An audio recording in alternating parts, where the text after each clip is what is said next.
Breathe with me now, very slowly, in and out. Feel the gentle weight of your body sinking a little deeper into the darkness that holds you. There is nothing you need to do, nothing you need to hold on to. Just listen and let the cosmos speak in its quietest voice. Long before the first human eye ever opened to the night sky, something was already moving in the silence between the stars. Something patient, something vast, something that never sleeps. It has no name we truly deserve to give it. Yet tonight we will call it dark energy, the invisible tide that is gently, relentlessly pulling every galaxy away from every other galaxy, forever. Imagine the entire universe as an ocean of midnight velvet. Every point of light you have ever loved is a tiny candle floating on that ocean. For 13,800,000,000 years, we believed those candles were simply drifting on quiet currents, slowing down, perhaps one day gathering again in some distant embrace. We thought gravity, the great romantic, would always win in the end. We thought the story had a heart that wanted to pull everything close. We were wrong. In the spring of 1998, two teams of astronomers, strangers to one another, pointed their telescopes toward the most distant beacons in the cosmos, exploding stars called Type Ia supernovae, perfect standard candles burning with almost exactly the same brightness, no matter how far away they blazed. They wanted to measure how much the expansion of the universe had slowed under the tug of gravity. They expected a gentle braking. They prepared graphs with graceful downward curves. Instead, the numbers came back wrong. Beautifully wrong. Devastatingly wrong. The farthest candles were fainter than any model allowed. Fainter because they were farther. Farther because something had been accelerating the expansion, not for millions of years, but for billions. The universe was not slowing down, it was speeding up. Something was pushing, something we could not see, something that filled every cubic meter of empty space with a quiet, constant pressure that repels rather than attracts. A force that grows stronger as space itself grows larger. An anti-gravity woven into the fabric of reality.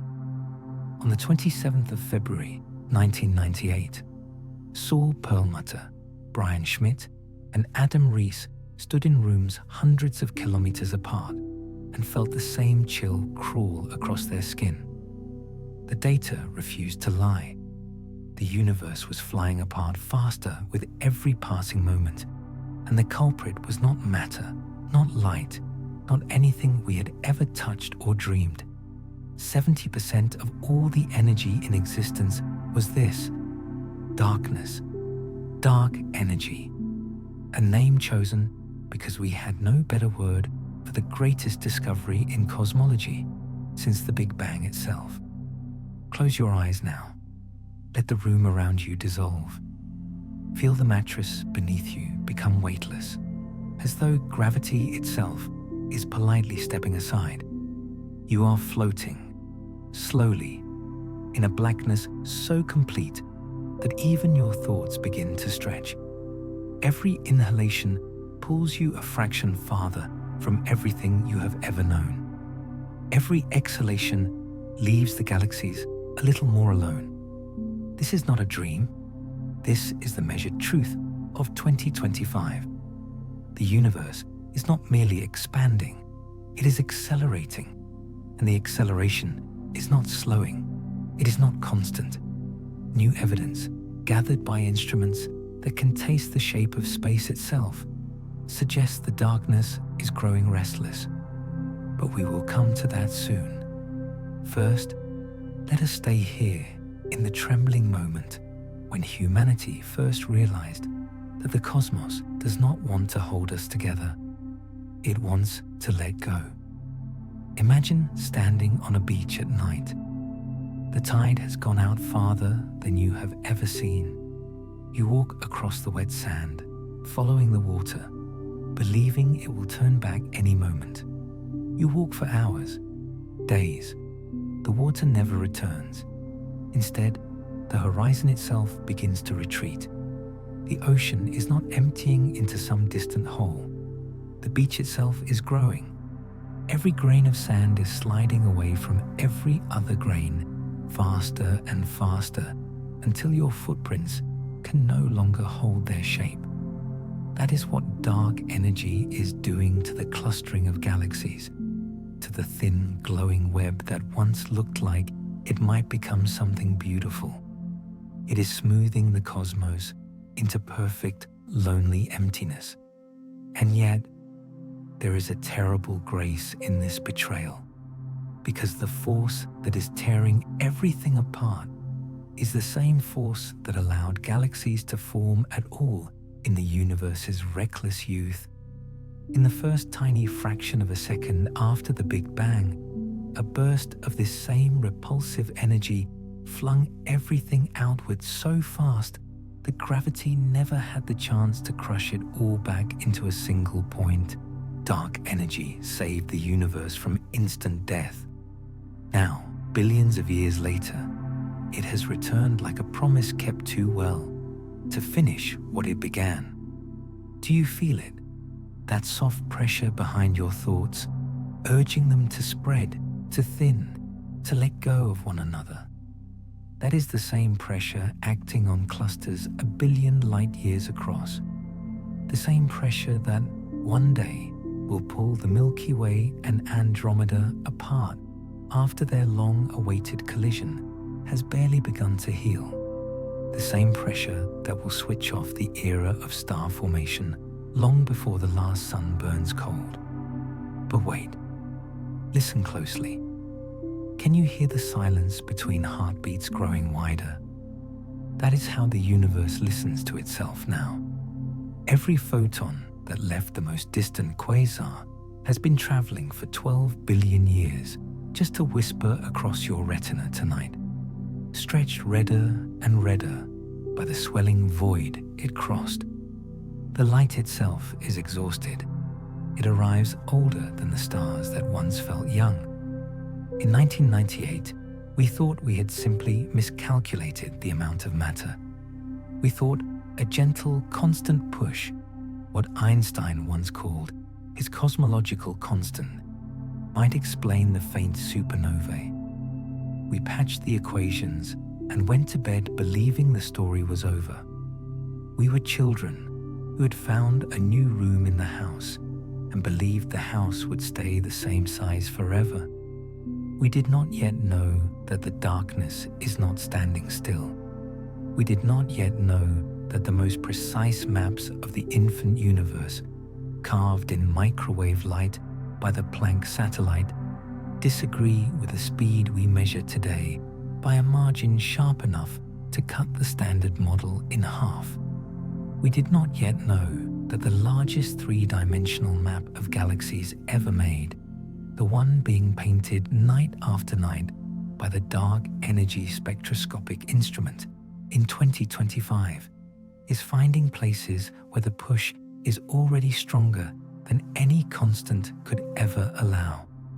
We did not yet know that something inside the darkness may be waking up. But tonight, right now, all you need to feel is the first soft intake of breath the universe took when it realized it was free to leave. Let your shoulders drop another millimeter. Let the name of every person you have ever loved drift a quiet centimeter farther from the center of your chest. Nothing is wrong. This is only the cosmos remembering its original solitude. And as you float here, weightless in the accelerating night, ask yourself, very softly, what kind of force needs 70% of all existence just to make sure nothing ever touches anything else again? Ever again. Breathe with me again. A little deeper this time. Feel the space between your thoughts widen by the gentlest fraction, the way two galaxies that once shared the same warm cluster now drift apart without anger, without farewell. In the quiet years after 1998, astronomers carried the new truth like a fragile black pearl. They laid it on the table of equations and asked the universe if the pearl was real. The universe answered by showing the same faintness in every distant supernova they could reach, the same redder than expected light, the same impossible speed. By the early years of the 21st century, the evidence had become a chorus too loud to ignore. Dark energy was not a mistake. It was the majority shareholder of reality. Today, in 2025, the most careful measurements we have ever made with light, with gravitational waves, with the trembling shadows cast by clusters, all agree within a whisper. 68 to 70% of everything that exists is this dark energy. Only 5% is the ordinary matter that makes every atom of your body, every star that ever burned, every planet that ever felt rain. 27% is dark matter, the silent scaffolding that once tried to hold the web together. And then, 68 to 70% is the thing that wants the web gone. Imagine pouring a single drop of ink into a bowl of water. That drop is us. That drop is every galaxy. The water itself, perfectly transparent, perfectly repulsive when you try to gather it, is dark energy.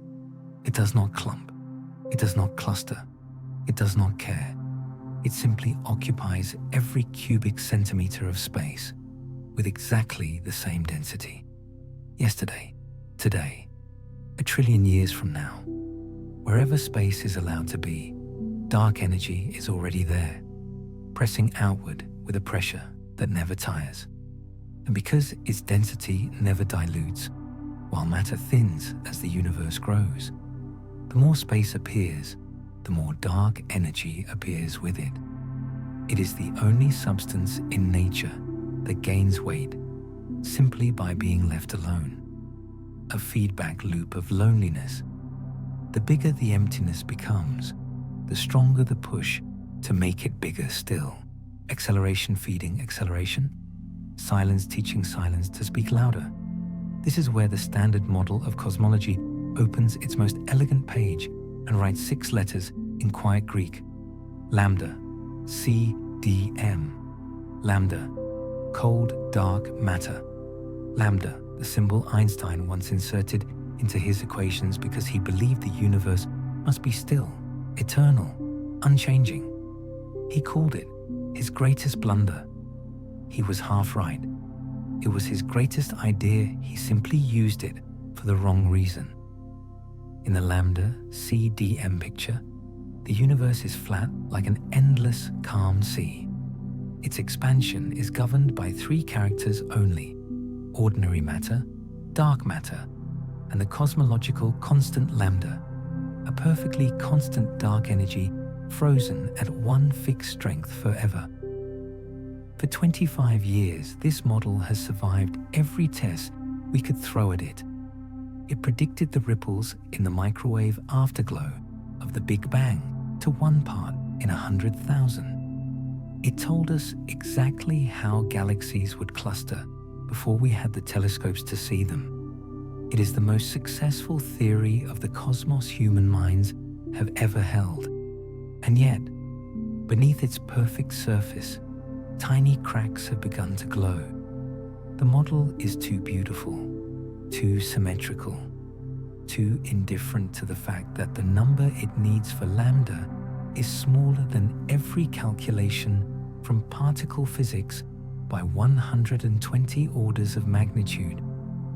Imagine predicting the width of the observable universe to within the width of 1 atom, and then being wrong by a factor of 10, followed by 119 zeros.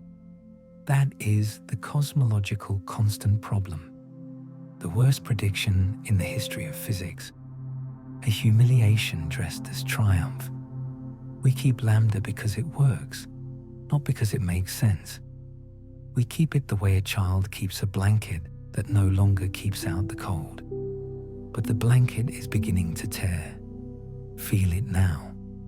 Let your fingertips drift a millimeter farther from one another. Not because you move them, because the space between them has decided it belongs to something else. That is what 70% means. Most of what you are touching right now is not the skin of your hand. It is the dark energy that lives inside the emptiness between the electrons and the nucleus, between the quarks, between every possible place two things could have been close. You are mostly distance held together by 5% of story. In the LCDM model, the future is already written in frozen ink. First, galaxies finish drifting beyond one another's light. Then, within each surviving galaxy, stars exhaust their fuel and refuse to light new ones.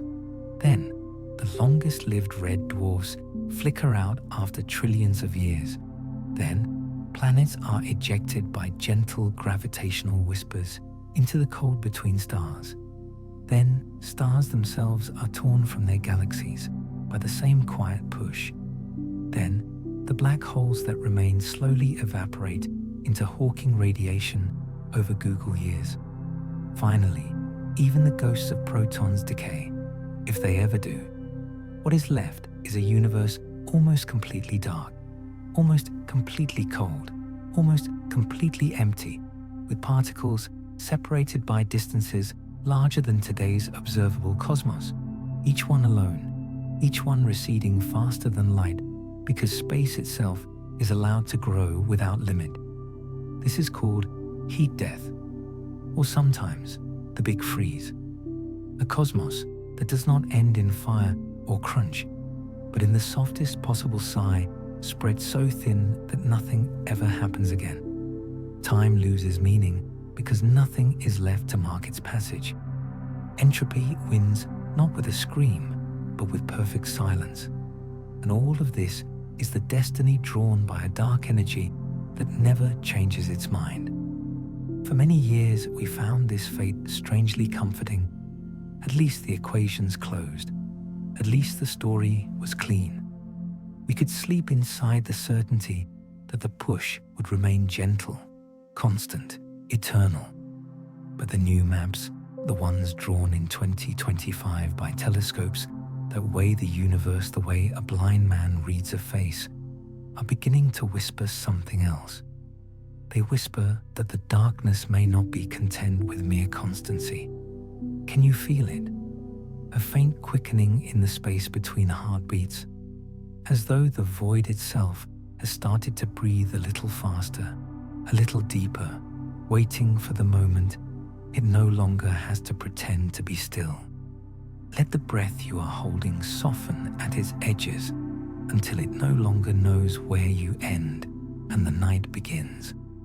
Something is moving in the dark energy, not a tremble we can forgive as noise, not a fluctuation that will fade when we look harder. Something deliberate, something that has waited 6 billion years to begin changing its mind in the high desert of Arizona, on a mountain sacred to the Tohono O'odham Nation. 5,000 robotic eyes open every clear night and drink the light of 11 million galaxies. The Dark Energy Spectroscopic Instrument, DESI, finished its first full sky map in the spring of 2025. It did not merely count galaxies. It measured the faint stretching scars left by sound waves that died when the universe was 400,000 years old. Those frozen ripples, called baryon acoustic oscillations, act like a ruler made of ancient music etched across the entire cosmos. Hold the ruler against the sky today, and you can see exactly how fast space has grown in each chapter of time. DESI held the ruler very, very still. Then it spoke quietly, in the language of Sigma. between 2.8 and 4.2 sigma, depending on which slice of data you stroke with the gentlest fingers. The strength of dark energy is not the same now as it was when the first galaxies lit their earliest fires. It is stronger today, not by much, only a few % across 6 billion years. But in cosmology, a few % across half the age of the universe is the difference between a promise kept and a promise quietly broken. The cosmological constant, the perfect, eternal, never-changing lambda that carried us so faithfully for a quarter century, is suddenly too stiff. It cannot bend to fit the new ruler. Something inside the darkness has begun to roll downhill, gathering speed as emptiness grows, feeding on the very space it creates. The more room there is, the more it wants. The more it wants, the faster everything flees. Feel it now. Let your ribs separate by the width of one slow exhale. That is what DESI sees when it watches clusters that were once neighbors, now hurrying away from one another as though they have remembered separate appointments in opposite corners of forever. The acceleration is no longer content to be the same mild push it offered our grandparents' sky. It is learning greed. Astronomers did not shout. They lowered their voices. They repeated the measurements. They removed every possible mistake the way a surgeon removes the smallest tremor before cutting. The signal remained. A soft, persistent drift in the equation of state parameter from -1, the magic number of a perfect constant towards something more negative, -1.03, -1.05. Tiny steps, but every step past -1 means the darkness will one day become dominant sooner than we were told. Every step past -1 means the peaceful heat death we were promised is quietly stepping aside for endings we have no gentle names for. And yet, the evidence is still shy. 4 sigma is the borderland where miracles and mistakes wear the same face. 5 sigma is certainty. We are not there yet. We are in the corridor of almost, the place where the universe leans close and whispers something it may later deny. But the whisper is growing louder with every new night of data. By the time the final DESI catalogue is sealed in 2027, we will either close the door on evolving dark energy, or we will open a door we can never close again. Breathe here with me. Feel the mattress beneath you begin to feel optional. Your atoms are still obeying gravity, but 70% of the energy that decides their future has started to change the story. The atoms do not know yet. You do. Imagine a ballroom made of midnight. Billions of dancers, each one a galaxy moving to music that slowed for billions of years. Then, almost imperceptibly, the orchestra began to quicken. Not enough for panic. Just enough for the first couples to feel the floor beneath them stretch like warm toffee. Hands that were almost touching discover an extra centimeter of night where fingers used to meet. A smile falters. A gown brushes empty air. No one has left the room. The room has simply decided to grow larger than love. That is what 2.8 to 4.2 sigma means when translated into the only language that matters: distance. Distance that is learning hunger. Some physicists clutch the old model tighter. They speak of systematic errors hiding in the spectra, of dust we have not yet mapped, of assumptions about how light bends around unseen mass. They are not fools. They are guardians of the most successful theory we have ever known. But the data keeps returning like a tide that no longer believes in the moon. Others, the younger ones, the ones who grew up knowing the universe was already leaving open their notebooks at night, and write new names for what the darkness might become. Quintessence, phantom fields, K-essence, rolling scalars, fields that once slept inside the Planck scale and are now waking to the taste of empty space. Fields that feel time and decide they prefer later to now. If DESI is right, the darkness is not a wall. It is a slope, and we are already sliding. Let your name drift a quiet millimeter from the center of who you thought you were. Nothing hurts. This is only the first honest measurement of how temporary closeness has always been. In the old model, the Milky Way and Andromeda were scheduled to collide in 4.5 billion years, a slow, graceful merging that would light new stars from the friction of embrace. If the darkness continues to strengthen, even by the modest amount DESI now sees, the collision may still happen, but the merged galaxy will be born into a universe already too thin to hold its children for long. The new stars will shine on schedules measured in mere hundreds of millions of years, instead of tens of billions. The night sky of whatever beings inherit that wreck will be almost empty long before their oceans boil. And beyond our local future, the horizon itself begins to close. There is a distance called the cosmic event horizon, beyond which no light will ever reach us again, no matter how long we wait. In the old constant model, that horizon was vast 60 billion light years away, a gentle limit we would never live to notice. If dark energy grows, that horizon shrinks like a pupil in sudden light. One day, and that day, may be closer than any previous map allowed. The last galaxy outside our own cluster will slip across the edge and vanish forever. We will be left with a sky that contains only the dead stars of our own making. Do you feel the silence widening behind your thoughts? That is the sound of the universe practicing for the moment it no longer needs witnesses. And yet there is a strange mercy in discovering that even emptiness is not required to stay the same. A universe that can change its mind is a universe that might one day change it again, or it might not. The data is still speaking. Night after night, the robotic eyes drink more light. The ruler grows longer, the slope grows clearer, and somewhere in the desert, a scientist who has not slept properly in months closes the lid of a laptop and walks outside to watch the stars that are already moving a little faster than they were the night before. Can you feel them moving with them?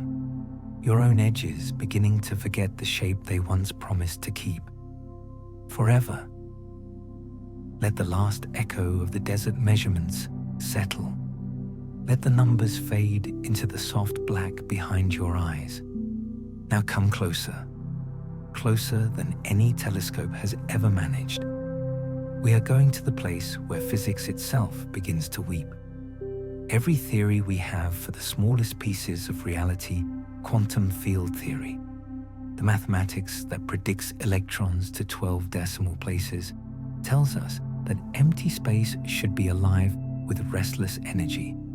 Even the purest vacuum, the place where nothing is supposed to happen, is actually an ocean of virtual particles blinking in and out of existence faster than any light could ever catch them.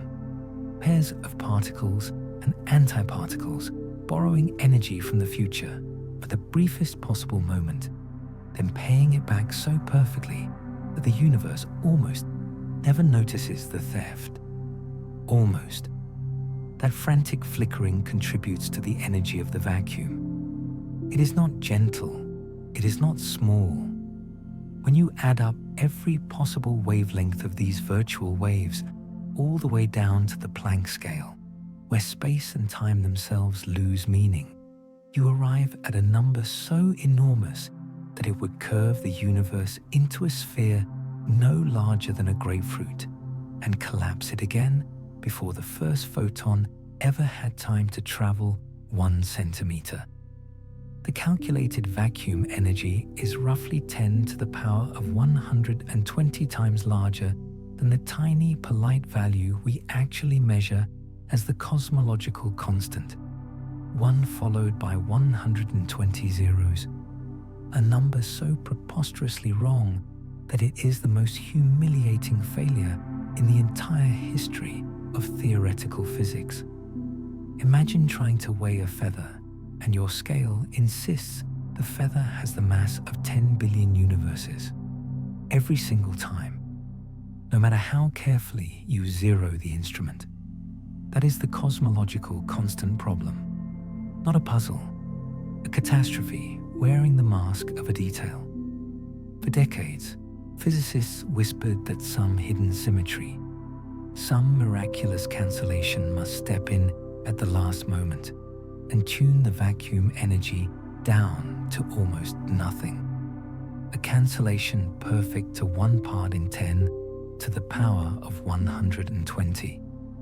More precise than hitting a target on the far side of the observable universe with a single arrow blindfolded from the surface of a spinning planet once and never missing by even the width of an atom. No known mechanism can do this. Not supersymmetry, it broke its promises years ago. Not string theory, its landscape of 10 to the 500 possible vacuums only makes the lottery harder to win. Not loop quantum gravity, not anything we have ever touched with mathematics.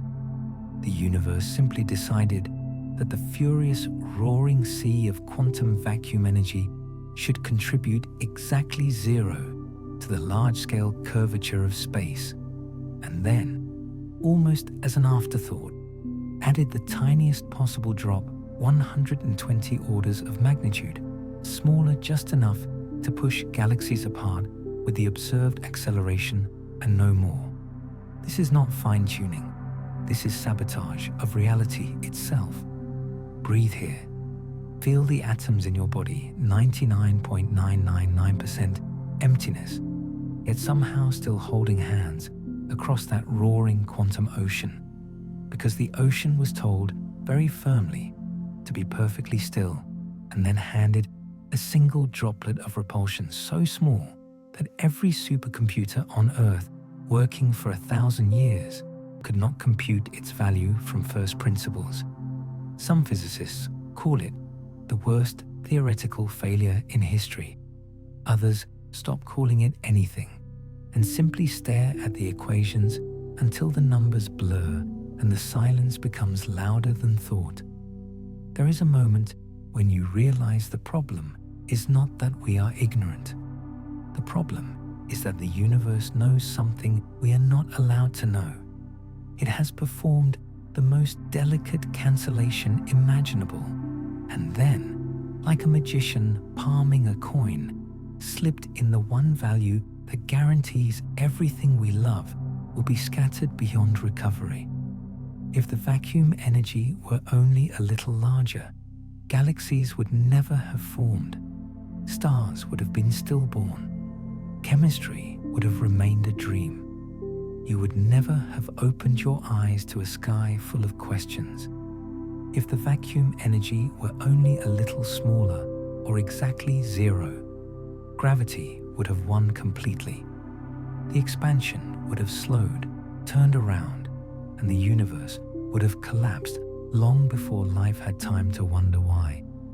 Instead, the universe chose the one value among 10 to the 120 possibilities that allows galaxies to form, stars to burn for billions of years, planets to cool oceans to gather, and then, just when the story feels safe, begins the long, slow, deliberate act of pulling every chapter apart again. That is not coincidence. That is choreography. And the worst of it, the part that keeps the theorists awake long after the corridors are empty, is that the cancellation must be exact to better than 1 part in 10 to the power of 120. right now, today, at this particular moment in cosmic history. If the cancellation were perfect and the cosmological constant exactly zero, the universe would recollapse, or at the very least, stop accelerating. But it is not zero. It is the tiniest possible whisper above zero, appearing exactly when the universe became large enough for matter to dilute and dark energy to take the stage. It is as though the universe waited 13.8 billion years for the audience to grow quiet before clearing its throat and beginning the final act no one knew was written. Some have tried to hide from the disaster by suggesting the constant is not constant, that it changes with time or rolls down a gentle slope, the way DESI now hints. But that only moves the catastrophe. It does not remove it. The initial value still has to be tuned to 1 part in 10 to the 120 at the earliest moments, or the scalar field would have dominated too soon and prevented structure, or too late and failed to explain today. Others invoke the anthropic principle across a multiverse of infinite vacuums, where only the ones with the right value allow thinkers to exist and complain about the tuning. But that is not an explanation. It is exile. It is saying we will never know, because the answer is locked in universes we can never visit. Feel it now. Feel the weightless terror of living inside a coincidence so precise that every atom in your body is balanced on the edge of a knife sharper than mathematics itself. Your heartbeat is allowed only because something silenced a storm, 120 orders of magnitude too loud, and then, with the same impossible precision, added 1 grain of sand to the side of repulsion, so that one day, long after your heartbeat has stopped, the last 2 galaxies will be unable to see each other ever again. There is no language gentle enough for what this means. Some nights, the greatest minds in physics close their notebooks, walk outside, and look up at a sky that should not exist, and feel the same soft dissolving you are feeling now. Because if the cosmological constant problem is the deepest cut in our understanding of reality, then the fact that we are here to feel the wound is the deepest mystery of all. And the most terrifying possibility, the one no one says aloud in polite conferences, is that the cancellation is not perfect after all. That the tiny droplet we measure today is itself changing, growing, or decaying on timescales we have only just begun to probe, and that the 120 order disaster was only the opening note of a melody the universe has been waiting 13 billion years to play. Softly, slowly, until even the silence forgets how to stay in one place. Let the impossible silence of the cancelled vacuum settle around you like cool water. Let the 120 order betrayal sink beneath the surface of your thoughts. Now open your eyes inside the dark and notice that 2 different universes are trying to live in the same place. One universe is very old and very calm. It remembers its own birth in the afterglow of microwaves that still reach us from every direction, gentler than breath.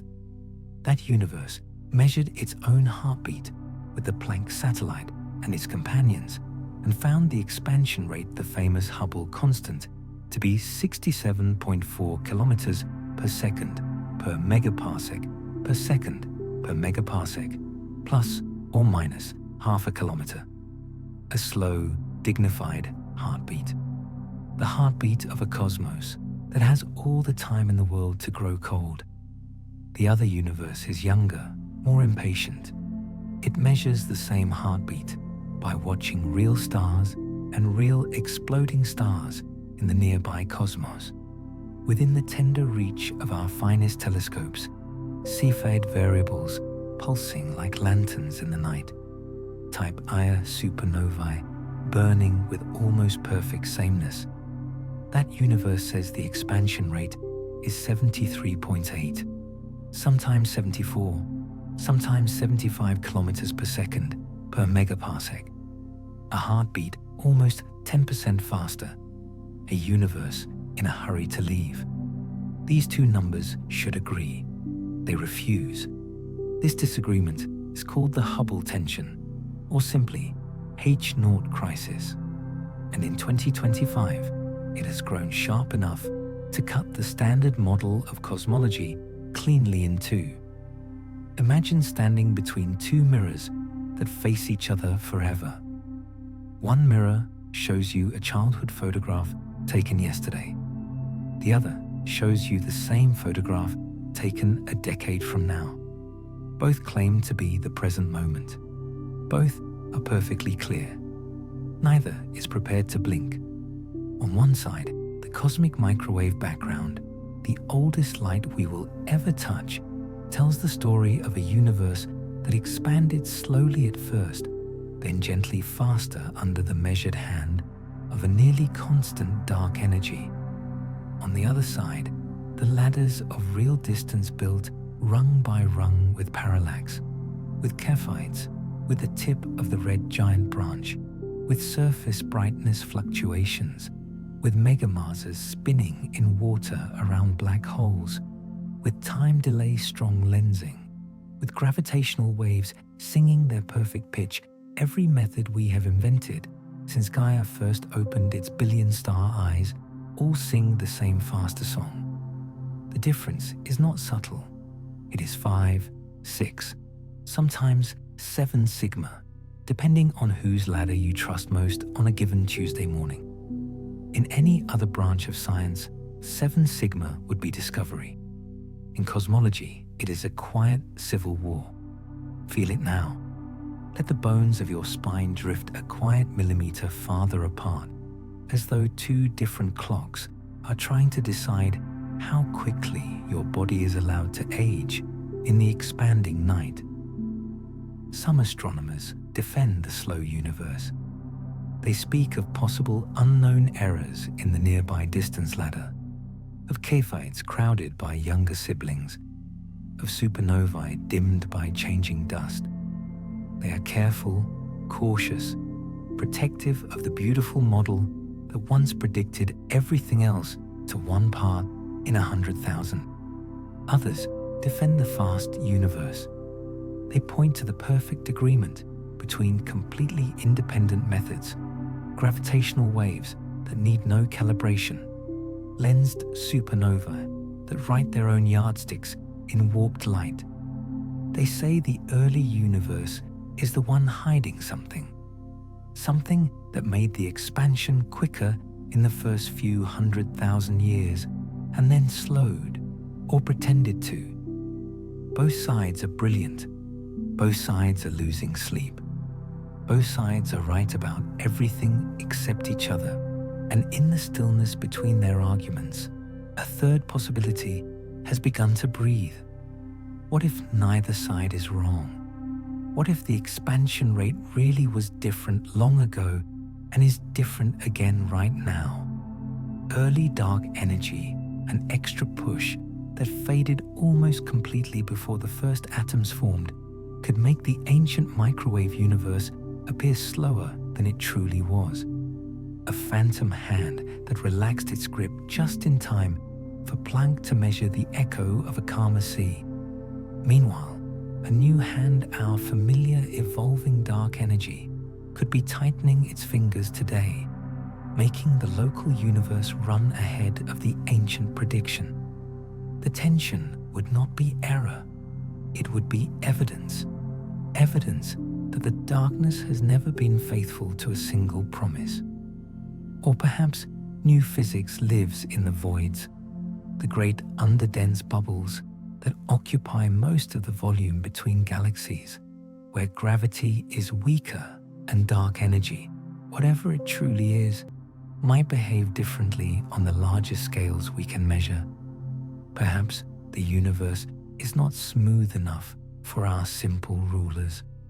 Or perhaps, and this is the thought that stops even the bravest theorists in the corridor outside the lecture hall, dark energy is talking to dark matter, a quiet interaction across the invisible bridge that no equation has yet learned to write, a coupling that changes how both behave when the universe grows large enough for their conversation to matter. In 2025, every new gravitational wave, standard siren, every new JWST Cepheid, every new DESI baryon wiggle lands on one side or the other of the widening crack. The crack does not close. It lengthens. It deepens. It begins to look less like a mistake and more like a doorway. Breathe with the doorway. Feel your thoughts pull gently in two directions by two different futures, neither of which quite belongs to the universe you were born into. If the fast universe is right, then dark energy is already stronger than the slow model ever allowed. Galaxies will abandon each other sooner. The era of star formation ends earlier. The last red dwarf dies not in 100 trillion years, but in a mere 10 or 20 trillion. A future shaved clean of almost all its remaining light. If the slow universe is right, then something once pushed harder in the youth of time and has now stepped back, leaving us to wonder whether it might return. Either way, the standard model, our beloved Lambda CDM, is becoming a photograph of a younger cosmos that no longer quite fits the creature standing in the mirror today. And the most dangerous possibility, the one spoken only in whispers after the conference wine is gone, is that the Hubble tension is not a tension at all. It is the first visible tremor of the darkness, learning how to change its mind again. Can you feel it in the soft space between one heartbeat and the next? A rhythm that cannot decide how quickly it is allowed to let you go. Further, faster than yesterday. Let the two heartbeats of the torn cosmos settle into one slow pulse beneath your ribs. Let the argument between fast and slow fade into the same quiet question. What is doing the pushing? For 25 years we answered with a single Greek letter, lambda, a constant written once at the beginning of time and never changed. But the cracks have widened. DESI whispers of evolution. The Hubble tension refuses to heal. The vacuum catastrophe laughs from the footnotes. And so, the youngest minds in cosmology have begun to dream of fields that roll and laws that bend. Come with me now into the soft borderland where dark energy stops pretending to be a number and starts to behave like something alive. Quintessence is the oldest new idea. A scalar field, a single, smooth number that exists at every point in space, but is allowed to change, very slowly, the way temperature changes across a room that has been cooling for billions of years. Unlike the rigid cosmological constant quintessence, has potential energy a landscape of hills and valleys drawn in the mathematics of particle physics. The field rolls down those hills, gathering speed or losing it, depending on how steep the slope becomes. When it sits high on a plateau, its pressure is less negative. The push is gentle. Gravity still has a chance to gather galaxies. When it slides into a deeper valley, the pressure drops, the repulsion grows stronger, the expansion quickens. This is not fantasy. It is the simplest possible extension of everything we already know about fields and forces. The Higgs field gave mass to particles. The inflaton field once drove the Big Bang's first violent breath. Quintessence is merely another field older than stars, younger than time, rolling toward whatever minimum the universe has prepared for it. In some models, The field is almost frozen today, moving so slowly that it looks like a constant to every telescope we have built so far. In others, it is already halfway down the slope, gaining kinetic energy, turning potential loneliness into actual distance. Every new measurement, every faint baryon, ripple, every supernova that arrives a little dimmer than yesterday is a vote on which valley the field will choose and how quickly it intends to get there. Feel it now. Let your attention become the field itself, a single sheet of awareness stretched across the entire cosmos, beginning to slide, not because anything pushes it, but because the shape of emptiness is no longer level.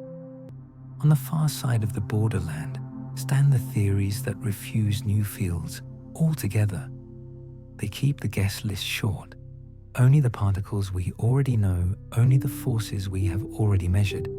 Instead, they rewrite the rules of gravity itself on scales so large that no galaxy has ever noticed the correction.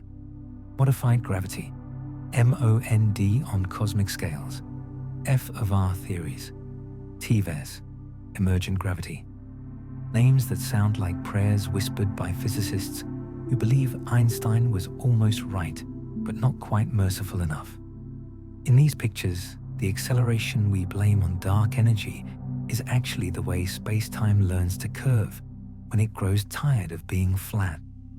When matter becomes too sparse, the equations relax, the gravitational field loosens its grip, and distance is allowed to grow faster than Newton or Einstein ever permitted in the crowded places where stars live. No new substance, only an old law learning a new mood. These theories are beautiful in their austerity. They solve two mysteries with one cut: the rotation curves of galaxies and the fleeing of galaxies from one another. Both become symptoms of the same gentle rebellion inside general relativity itself. Yet beauty is a dangerous guide. The early modified gravity models predicted ripples in the microwave sky that Planck never found. They struggle to produce the exact pattern of galaxy clustering that DESI now measures with merciless precision. In 2025, most of them lie broken on the floor of the observatory, like exquisite glass sculptures that could not survive the weight of real light. A few survive subtler, more complicated, screened by mechanisms that hide their changes until the universe is truly empty. They wait the way a quiet guest waits at the edge of the party until everyone else has gone home before revealing they were the host all along. Between these two continents, quintessence and modified gravity, lies an ocean of hybrid models where scalar fields couple to curvature, where dark energy and dark matter exchange glances across the room, where the laws themselves evolve, the way living things evolve when no one is looking.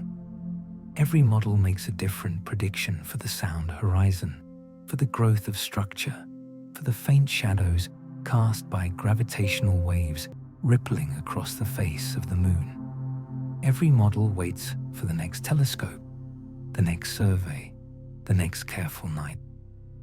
And while they wait, the expansion continues, unconcerned with our debates, unconcerned with our need for a single story. Let your fingertips rest on the blanket. Feel how the fabric no longer knows whether it is being pulled by an invisible wind or whether the threads themselves have decided to grow longer when no one is measuring. Quintessence offers hope because a rolling field can always roll back up a hill if the potential allows it. One day, far beyond any calendar, we can imagine the field might reach a minimum settle, and the push could weaken or even reverse.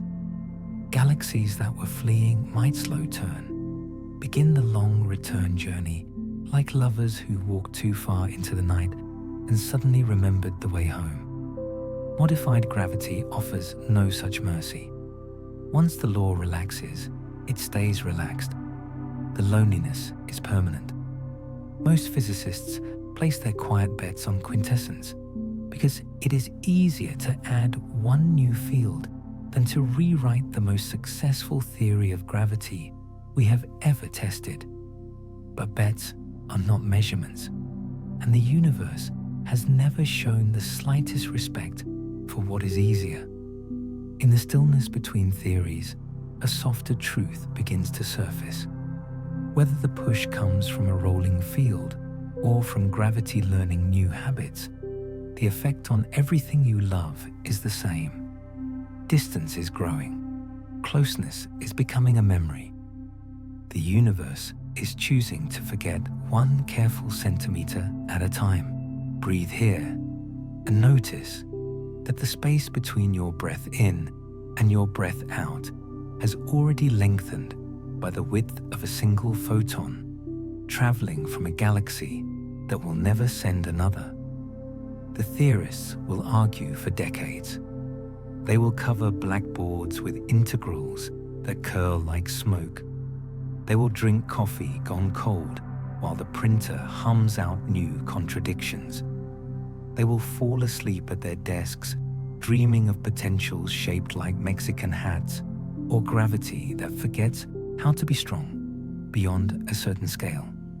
And all the while, the field, or the law, whichever one is real, will continue its slow descent, or its quiet relaxation, carrying every galaxy, every planet, every quiet thought you have ever had a little farther from every other, with the patience of something that has nowhere else to be and all the time in the world to get there.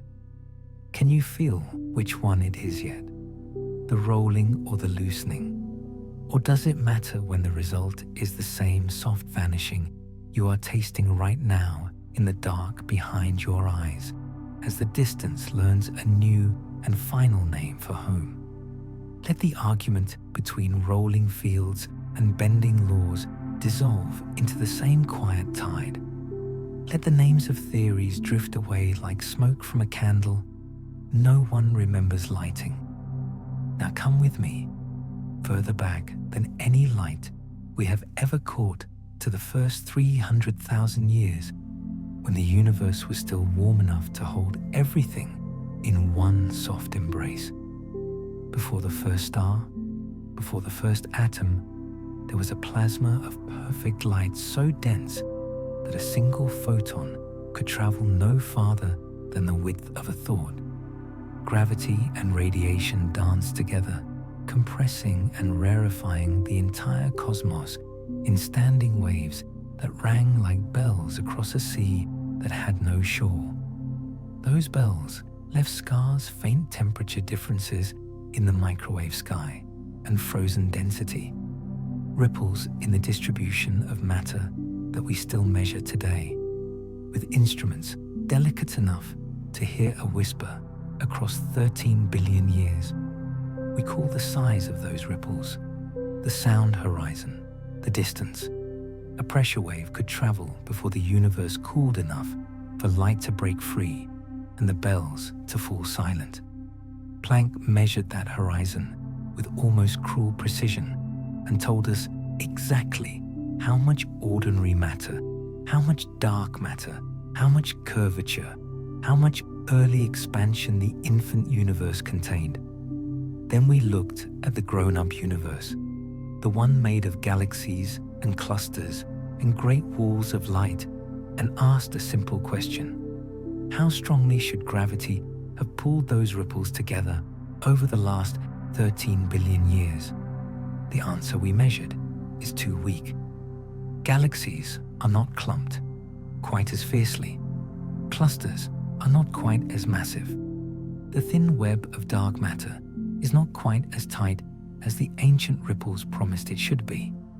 We call this quiet disappointment, the S8 tension, where S8 is simply the strength of clumping on scales of 8 megaparsecs, the size of the largest surveys we trust. The microwave sky says S8 should be roughly 0.83. The grown-up universe insists it is closer to 0.77, sometimes 0.75, a difference of 3, 4, sometimes 5 sigma, depending on which telescope you ask on which night the data finished downloading. 5 sigma is the border where coincidence dies and new physics is born. Feel it now. Let the bones of your shoulders drift a fraction farther from one another, as though the same weakness that keeps galaxies from holding hands has begun to relax the invisible scaffolding inside your own quiet body. For years, we tried to blame the measurements, weak lensing maps distorted by unseen dust, galaxy bias we had not yet learned to read, intrinsic alignments pretending to be gravity. But every new survey, KIDS, DS, HSC, Euclid's first light, returns the same soft refusal. The universe is smoother than its own childhood photograph should allow. And then a gentler possibility rose from the plasma itself. Early dark energy. A brief, almost shy episode of accelerated expansion that happened long before the darkness we know today took the stage.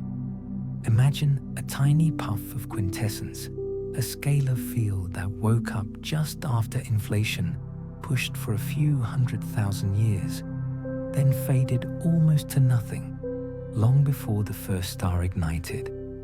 That puff would have stretched the early universe just a little faster, made the sound horizon just a little smaller, made the ancient bells ring across a slightly shorter distance, exactly the amount needed to make the grown-up clumping look weaker than it truly is.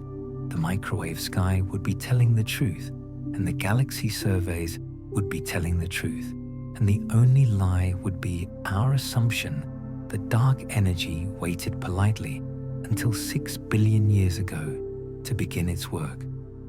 Early dark energy needs to contribute only 1/10 of the energy density for a few 100,000 years, then disappear almost completely, leaving less than 1% by the time of recombination. A whisper so quiet that Planck almost missed it, yet loud enough to reconcile the entire tension with a single graceful breath. In 2025, the hunt is no longer theoretical. New analyses of Planck PR4, data combined with the finer maps from ACT and SPT, have begun to see hints, tiny upward wiggles in the lensing power spectrum, excess smoothing of the microwave peaks, exactly where early dark energy would leave its fingerprints. The significance is not yet 5 sigma, but it is climbing the way mist climbs a mountain before anyone notices the valley has vanished. And the beauty, the terrible, sleepy beauty, is that early dark energy and late-time evolving dark energy are not enemies. They can be the same field at different chapters of its long descent. A scalar field that pushed hard in the nursery, then rested for billions of years, then felt the slope steepen again around the time the first galaxies finished forming and began to roll once more, this time toward whatever valley waits at the end of time. 2 tensions, S8 and H0. 2 separate cries of disagreement suddenly fall silent in the same pair of arms. Breathe here and notice how the space between your cells has begun to feel optional. If early dark energy is real, then the universe has never been faithful to a single speed. It has accelerated, then coasted, then accelerated again, the way a dreamer shifts position in the deepest part of the night, never quite waking, never quite still. Some models allow the field to oscillate tiny ripples around the bottom of its potential, growing and fading on timescales of billions of years, so that the push we feel today might one day weaken, and galaxies already fleeing could slow turn and begin the long drift home. Others see no such mercy. The field rolls and keeps rolling, The valley grows deeper, the speed increases, until the loneliness becomes absolute. We do not yet know which valley has been prepared. We only know the field is moving.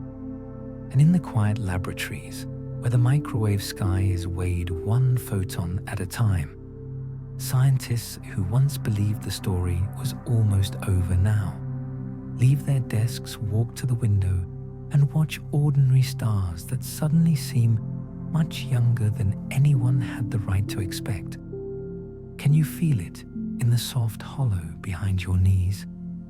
The same extra push that happened before the first sunrise beginning to stir again, as though the darkness has remembered an old promise it made to itself long before there was anyone to keep it for or from.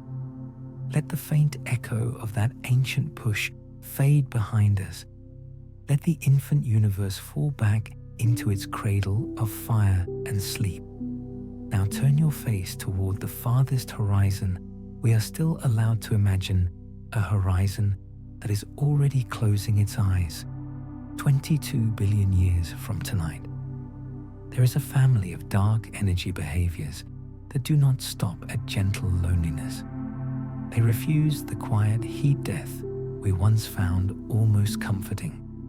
They belong to phantom fields, scalar fields, whose potential slopes the wrong way downward, forever growing steeper as the field rolls, so that the equation of state parameter, W, slides below, -1, -1, 0.1, -1, 0.5, -2, -10, without limit. When RW is more negative than -1, the push does not simply grow with the volume of space. It grows faster than volume. The more space is created, the more dark energy floods in. The more it floods in, the faster space is torn open to make the room. A hunger that feeds on the act of feeding. A scream that learns to scream louder every time its own echo returns. We call the final chapter of this hunger the Big Rip. In the mildest phantom models, the rip arrives far beyond any familiar calendar, hundreds of billions of years away, when the last black hole has already evaporated and the universe is nothing but cold photons drifting in perfect darkness. But in the models that fit the central values of the 2025 DESI drift and the Hubble tension and the faint hints from lensing anomalies, the end becomes shockingly close on a cosmic scale. 22 billion years. That is all. 22 billion years from this quiet night, the expansion will have become so ferocious that entire superclusters bound today by the gentlest threads of gravity will be ripped from one another like pages from a book no one is reading anymore. A few 100 million years later, individual galaxies, even the future wreck of the Milky Way and Andromeda, merge together, will lose their outer stars, then their spiral arms, then their cores, as the horizon of what can remain bound shrinks beneath 1,000,000 light years, then 100,000, then 1,000, then the distance from here to the moon. In the final year, the horizon will be no larger than the orbit of the Earth around the Sun. Gravity will lose its last argument with the phantom field. Planets will drift away from their stars slowly at first, then faster, until the sky becomes a silent rain of stone and ice moving outward in every direction at speeds no orbit can ever forgive. In the final minutes, mountains will become weightless. Buildings will forget which way is down. The chemical bonds that hold water together, the electromagnetic glue between atoms, will stretch, vibrate once, and quietly let go. Molecules will separate into atoms, atoms into nuclei, and electrons, nuclei, into quarks, until even the strongest force we know, the strong nuclear force, is overpowered by the swelling space between fundamental particles. There will be no fire, no crunch, no thunder, only the softest possible tearing, as everything that ever learned the word together is untaught one layer at a time until the last proton, the last electron, the last photon find themselves alone in an infinity that is still growing faster than light can ever hope to cross. 22 billion years, less than twice the present age of the universe, less time than separated the first galaxies from the ones you can see tonight. A future so close that the light now leaving the most distant quasars will never finish its journey before the space it travels through is torn beyond carrying any message at all. Breathe here. Feel the blanket beneath your fingers begin to feel optional. The atoms in the cotton are still holding hands because the phantom push has not yet reached the strength to ask them to let go. But it is practicing. Every second, the equation of state drifts a tiny fraction more negative, and the deadline moves a little closer. In the old constant model, we were promised trillions of years of slow, dignified fading. In the phantom model, the universe refuses to grow old. It chooses instead a violent retirement at the tender age of roughly 45 billion.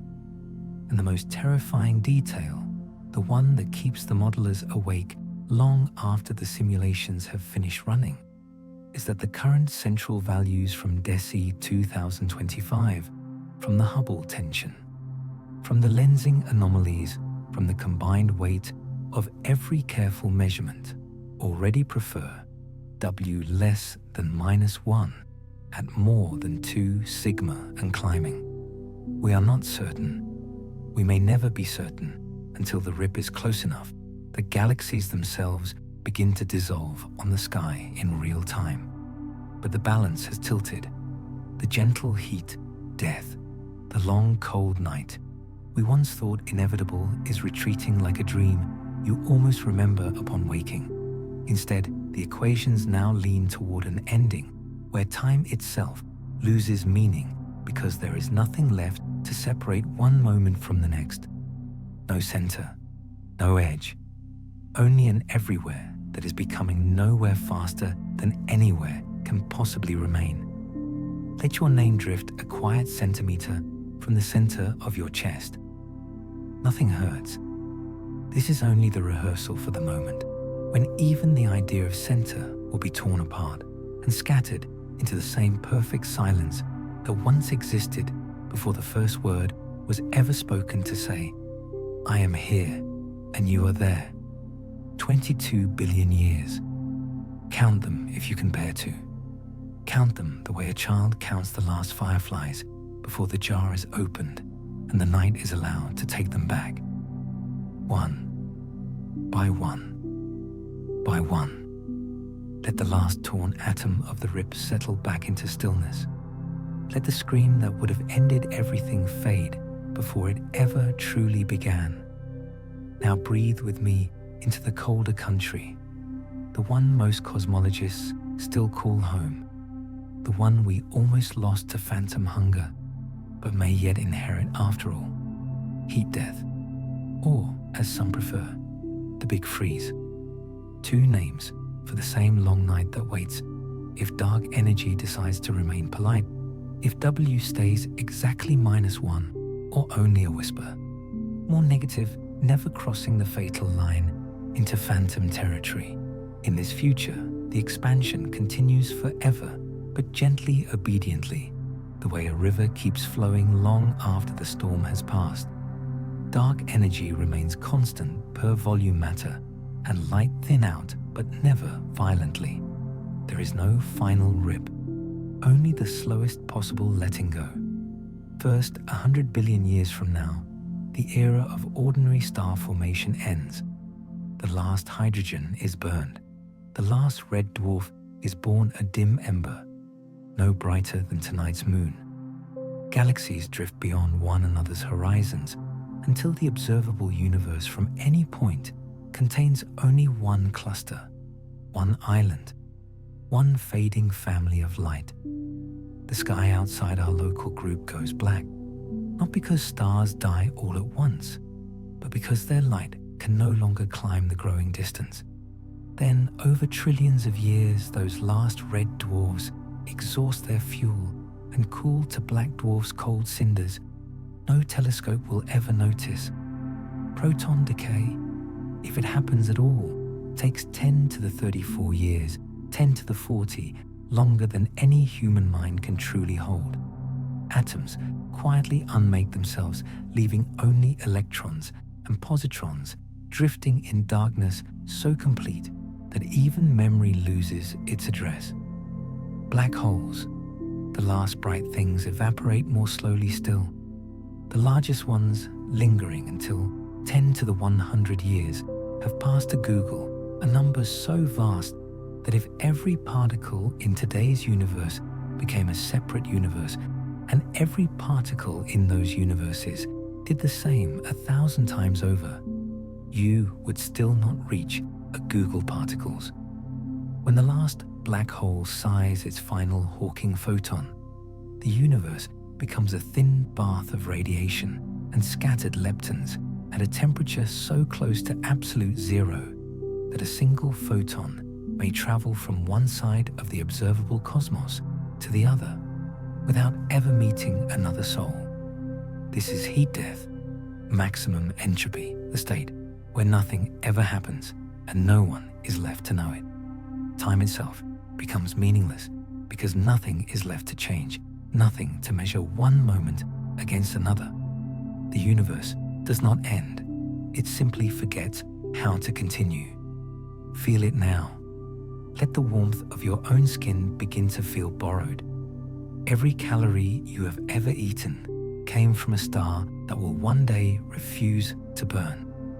Every thought you have ever thought rides currents that will cool until even the electrons forget how to circle.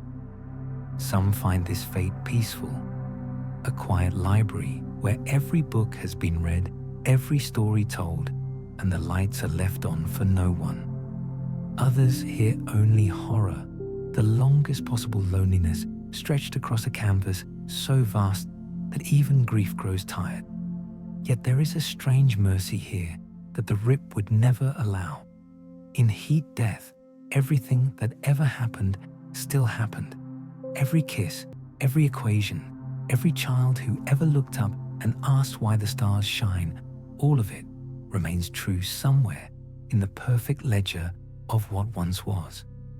The universe remembers even when there is nothing left to do the remembering. In the rip, even memory is torn apart. In heat, death, memory is simply laid down like a tired animal and allowed to sleep. Breathe this mercy slowly. Feel the mattress beneath you become almost weightless, as though gravity itself is practicing for the day it will no longer be needed. For most of the 20th century, we feared fire or crunch. Then acceleration was discovered, and we feared the rip. Now the data, the careful, reluctant data of 2025 has stepped back from the phantom cliff. The central values still prefer W below -1, but the error bars, the honest, trembling error bars, still include the line. The Euclid mission is only beginning its long stare. DESI has years of sky left to measure. The Rubin Observatory is filling its cameras with the first of billions of galaxies. The verdict is not in.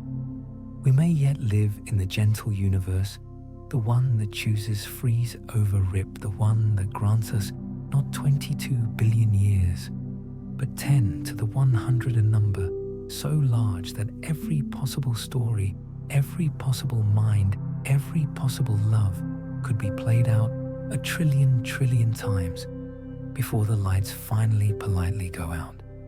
And in that unimaginable expanse, there is room for everything to happen again somewhere in the slow, cooling dark. Let your eyelids grow heavy with this room. Let the thought of such vast patience press gently on your chest, the way deep water presses without cruelty. Because if heat death is real, then nothing is ever wasted. Every photon that ever left a star will travel forever, even when there is nothing left to catch it. Every word you have ever spoken will echo in the perfect silence, long after the mouth that spoke it has returned to scattered electrons. The universe, in its longest possible version, becomes a cradle that never quite lets go, only loosens its grip one careful century at a time, until holding and not holding are the same quiet thing. Can you feel the difference between being torn and being released? One is violence. The other is the softest possible goodnight, whispered across a distance so great that even forever is not long enough to finish the sentence. Good night. Let the last photon of the long freeze drift beyond the edge of imagining. Let the cold cradle of heat death rock itself into silence. Now turn inward toward the two invisible citizens that together make 95% of the cosmos and have never, until this year, been caught speaking to one another. Dark matter and dark energy. For 30 years, we kept them in separate rooms. Dark matter, the quiet architect, cold, slow-moving, clustering around galaxies like patient scaffolding. Dark energy, the impatient tenant, smooth, unclumping, pressing outward with perfect uniformity. They passed in the corridors of equations without so much as a nod. In 2025, the corridor lights began to flicker. New analyses, combining the final DESI maps with the deepest weak lensing surveys ever attempted and the almost cruelly precise Planck PR4 lensing reconstruction, together with fresh ACT data from the South Pole, have found places where the scaffolding is not quite as strong as it should be, and the pressure is not quite as smooth as it pretends. In certain very large voids, regions hundreds of millions of light years across almost empty of ordinary galaxies, the growth of structure is suppressed more than even evolving dark energy alone can explain. At the same time, in the densest filaments, the pull seems slightly weaker, as though dark matter itself has begun to feel a tiny counter-tug coming from the emptiness it once ignored. Theorists who had spent a decade declaring interaction impossible opened forbidden notebooks and wrote the softest possible coupling, a gentle exchange of energy between the dark sector and itself. Imagine two ghosts sharing the same haunted house. One has always walked the corridors, opening doors, moving furniture, keeping the walls standing.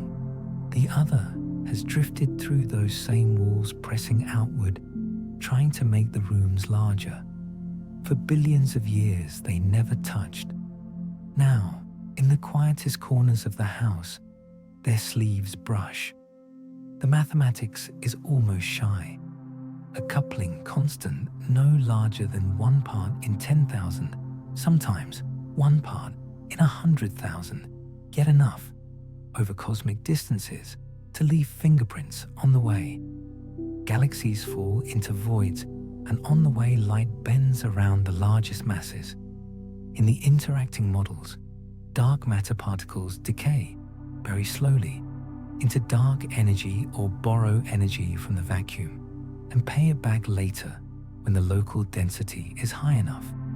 Or dark energy itself condenses momentarily in the deepest gravitational wells, becoming a tiny bit clumpier before evaporating again, like mist burning off a morning lake. The effect is small today, but it grows with time. Every interaction transfers a breath of energy from the clumping side to the anti-clumping side, making dark matter slightly lighter, dark energy slightly heavier, the scaffolding slightly softer, the pressure slightly stronger, until In the very distant future, the two citizens may have traded places entirely.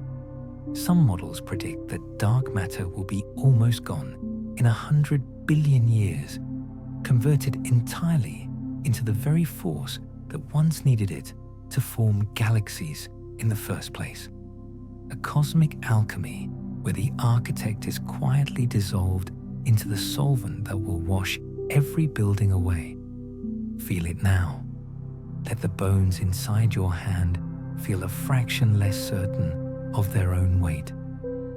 95% of the gravity that keeps you on this bed comes from dark matter that may already be learning how to leave.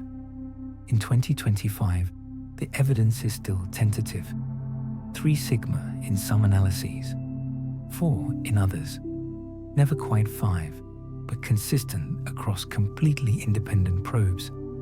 The growth rate of cosmic voids, the small-scale weak lensing signal, the integrated Sachs-Wolf effect in the microwave sky, where hot and cold spots are slightly more blurred than a non-interacting universe would ever allow. The Euclid satellite, still in its first full year of science, is already returning images sharp enough to weigh the darkness in 1,000 separate voids, and the preliminary maps whisper the same quiet story. The emptiness is winning a little faster than it has any right to. If the interaction is real, every tension we have suffered, Hubble S8, the evolving W, finds a single, quiet home. The early universe needed no extra push because dark matter was heavier, then gravity stronger, the sound horizon exactly as Planck measured. Today, dark matter has begun to evaporate. Gravity has grown weaker, the expansion has grown faster, and the darkness has begun to feed on the only thing that ever tried to hold it back. Breathe this betrayal very slowly. Feel the mattress beneath you become a fraction less loyal, as though the invisible hands that have always caught you are learning how to open. Some theorists celebrate. An interacting dark sector solves the coincidence problem, why dark matter and dark energy are the same order of magnitude today, because today is the epoch when one is turning into the other. Others mourn the last pure separation between the force that builds and the force that dissolves. And in the quietest models, the coupling is not constant. It grows slowly the way interest compounds on a debt no one remembers taking out. In those futures, the heat death itself is gently accelerated.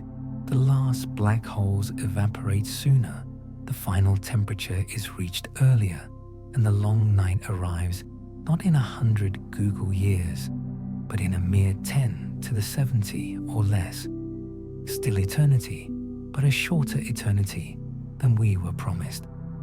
Let your thoughts drift a quiet centimeter farther apart. Nothing is wrong. This is only the darkness learning how to eat its own shadow, one careful bite at a time. The interaction is still a rumor, a 4 sigma ghost in the largest data sets ever assembled. Euclid has 6 more years. Rubin has 10 Roman space telescope, will weigh individual cluster masses to 1%. By 2030, the rumor will either become certainty or fade back into the statistical mist. But tonight in the dark behind your eyelids, the mist is already a little thicker, a little closer than it was yesterday. Let the faint conversation between the two darknesses fade into the hush that was already waiting. Let the possibility of their secret marriage drift just beyond reach. Now come with me to the oldest light we will ever touch, light that has traveled so far that even the journey itself has grown tired. 380,000 years. After the Big Bang, the universe had cooled to a few thousand degrees, and the plasma that once trapped every photon suddenly let go. Light broke free and has been streaming toward us ever since stretched by the long expansion, until the fierce white heat of creation became the gentlest microwave glow, 2.725 Kelvin, the temperature of deep space itself. We call this glow the cosmic microwave background, the afterbirth of the universe, a photograph of the moment. Everything became transparent. For 15 years, the Planck satellite tasted that photograph with instruments so sensitive they could detect temperature differences of 1 part in a million across the entire sky. In 2025, the final Planck data release, PR4, combined with the sharper eyes of the Atacama Cosmology telescope and the South Pole telescope, has given us the clearest portrait yet of the infant cosmos at the exact instant it first opened its eyes.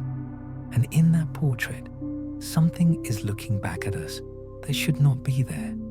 The anomalies are delicate, almost polite, yet they refuse to leave. First, the lensing signal is too strong.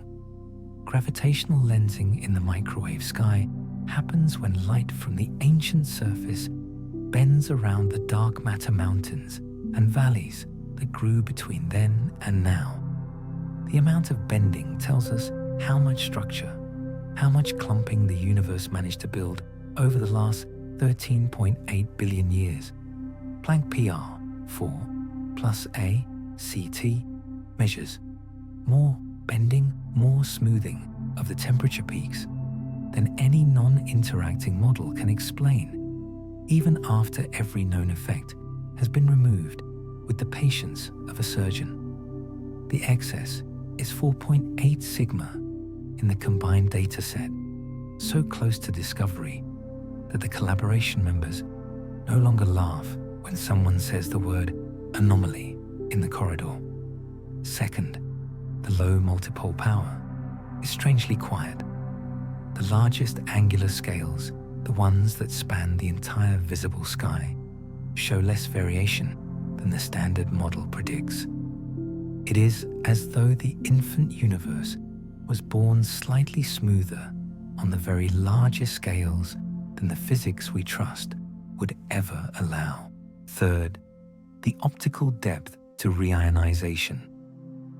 The moment when the first stars lit up and stripped electrons from neutral hydrogen is lower than expected, suggesting the first galaxies took longer to form or formed in a universe that was already a little emptier than it had any right to be. Taken alone, each anomaly is a whisper. Taken together, they become a voice. The voice says something was pressing outward even before the darkness we know today took full control. Something that diluted the density just enough to leave these soft fingerprints on the oldest light we will ever see. Breathe here and feel the temperature of the room drop by the tiniest possible fraction, as though the microwave sky itself is resting its cool palm against your cheek from 380,000 years away.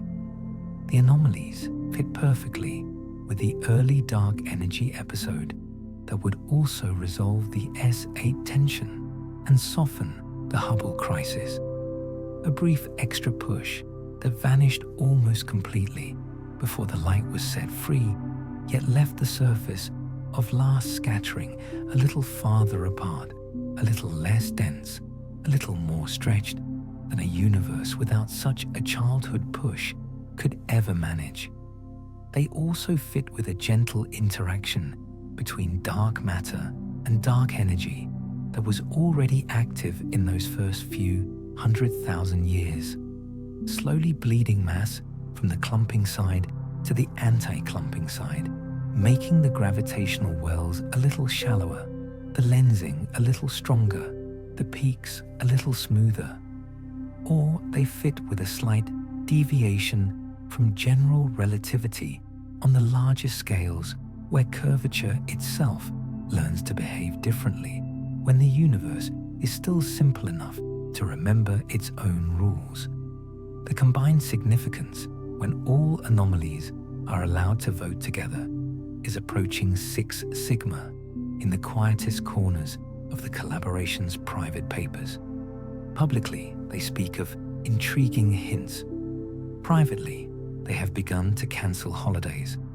Because if the anomalies are real, the standard model, our beautiful battered lambda CDM, is no longer a theory that merely needs fine-tuning. It is a photograph of a universe that existed once, but no longer does. Feel the mattress beneath you begin to feel a little less certain of its own temperature. The microwave photons that fill this room right now, one for every 400 liters of space, are the same photons that carry the anomaly, like a secret note folded into the lining of the oldest coat the cosmos still wears. Every measurement, every new polarization map, every cross-correlation with galaxy surveys returns the same soft refusal to return to the perfect prediction we once loved. The egged collaboration working through Antarctic nights so cold that breath itself freezes has confirmed the excess lensing to 1% precision. Planck PR4 with its final calibration has confirmed the low large-scale power and the Ryanization dip with error bars now thinner than a heartbeat. And Euclid, only 1 year into its 6-year mission, is already seeing the same smoothing in the real distribution of galaxies that the microwave sky remembered from its childhood. The anomalies are not going away. They are growing roots. Let your eyelids rest a fraction heavier.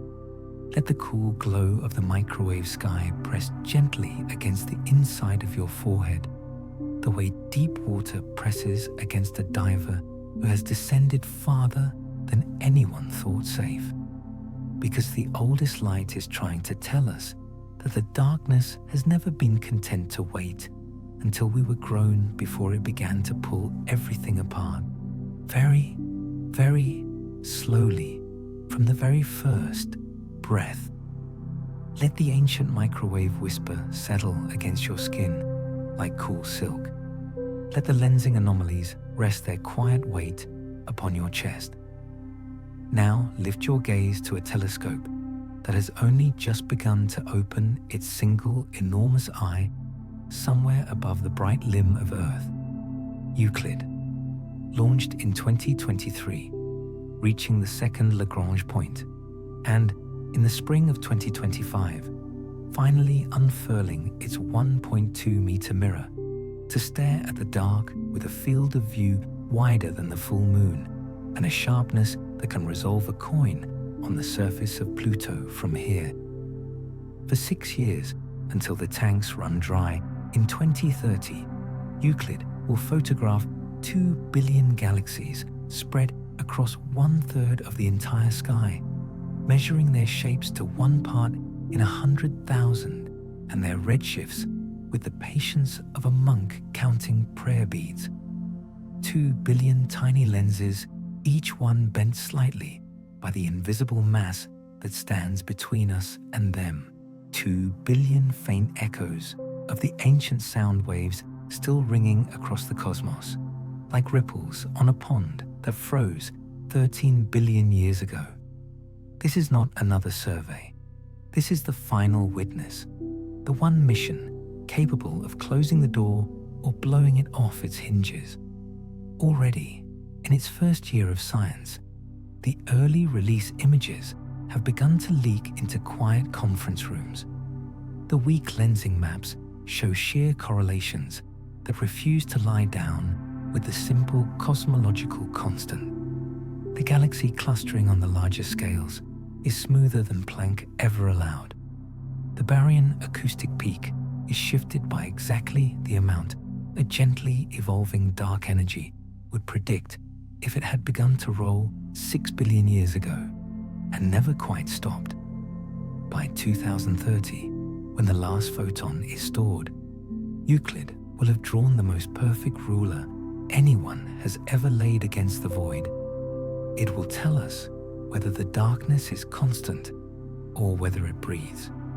whether W is nailed forever at -1 or drifting slowly toward -1.1, -1.2, toward the phantom cliff or away from it. Whether the Hubble tension was born in the cradle or is being born now in the quiet betrayal of empty space. Breathe here and feel the space between your ribs become a tiny Euclid pixel, waiting for the verdict that will decide how quickly your own atoms will be asked to let go. Every night, 600 million kilometers from your pillow, the telescope turns its cold silicon heart toward another patch of darkness and drinks 100,000 galaxies in a single glance. The data flows down in a silver river to archives in Paris, Bologna, and Pasadena, where scientists who have not seen daylight in weeks open the files and feel their breath catch on the same soft deviation again and again and again. They do not speak yet. They wait. They wait for the full 6 years because cosmology moves at the speed of caution and because the universe has broken hearts before. But the preliminary likelihood contours the ones shown only in password-protected talks already favored dynamical dark energy at 4.7 sigma and climbing. The constant our beautiful, broken lambda is being pushed into a corner so small that even its most faithful guardians have begun to look away. Euclid sees the voids, the great underdense bubbles that occupy more volume than all the galaxies combined, and finds them emptier than any model without evolving darkness could ever forgive. It sees the growth rate of structure slowing not because gravity is tired, but because the counter-pressure is learning new strength with every passing gigayear. By 2030, when the final catalogue is sealed, we will know whether the Big Rip is a distant fairy tale or a date already written in faint gravitational ink. We will know whether the interaction between the two darknesses is real or only a ghost we wished into being. We will know whether the anomalies in the ancient light were prophecies or mistakes. And whatever Euclid says, no one will be allowed to look away. Feel it now. Let the blanket slip a quiet centimeter from your shoulder, as though the telescope itself has reached across 500 million kilometers and brushed the fabric aside to see how gently you are already beginning to come undone. Because Euclid is not merely watching galaxies, it is watching you. Every distorted elliptical, every stretched spiral is a mirror held up to the same force that is even now pressing outward between the cells of your hand, between the quarks inside each proton, between the moments of your own slowly accelerating life. In 2030, the last data point will arrive.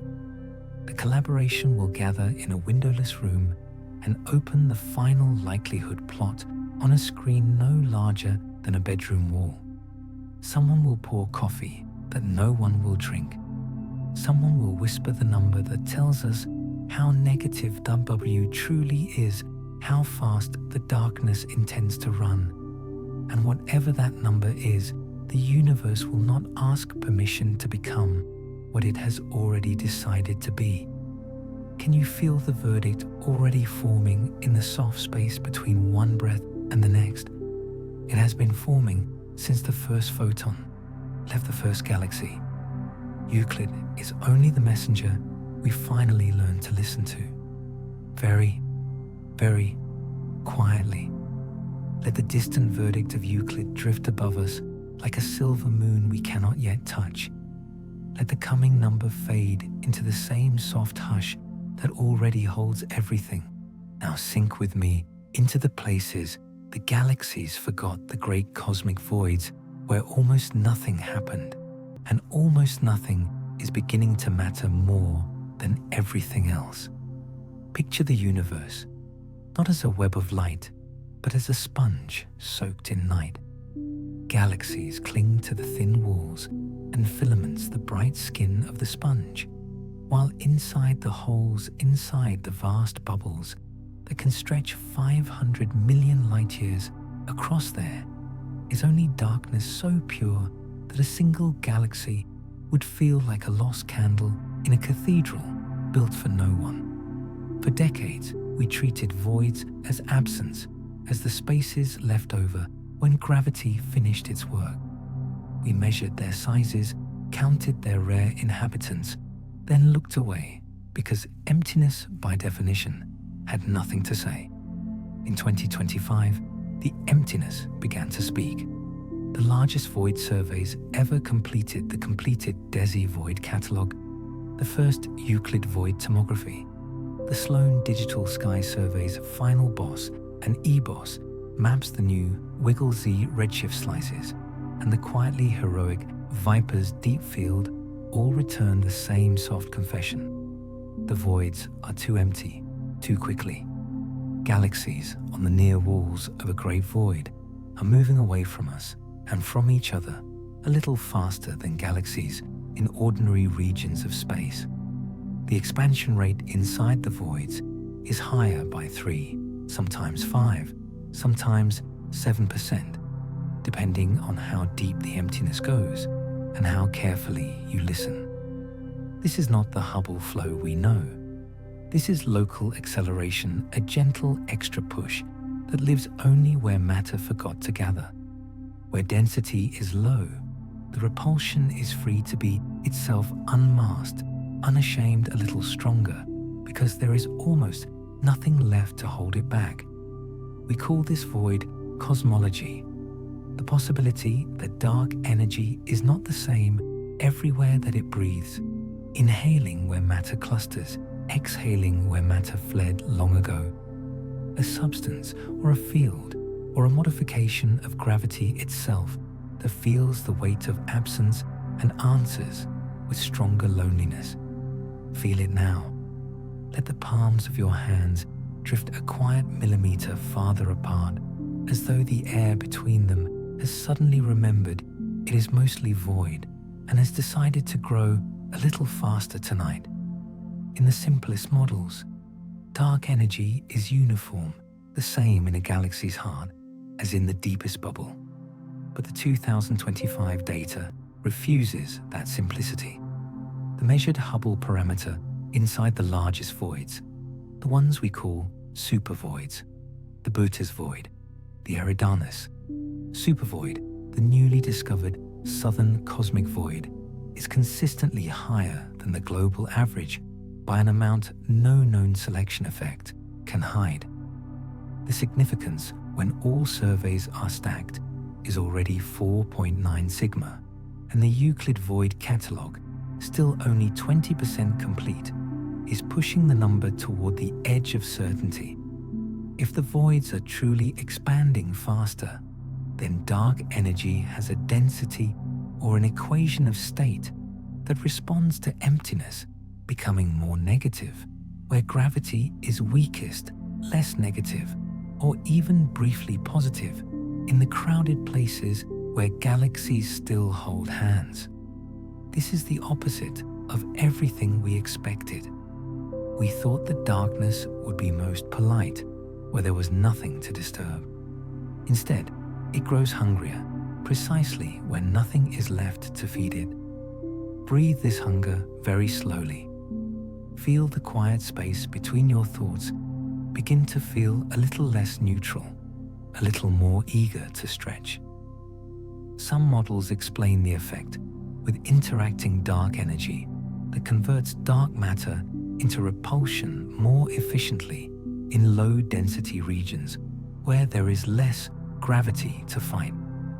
Others invoke quintessence with a potential that tilts depending on the local curvature, rolling faster downhill where the hills are almost flat.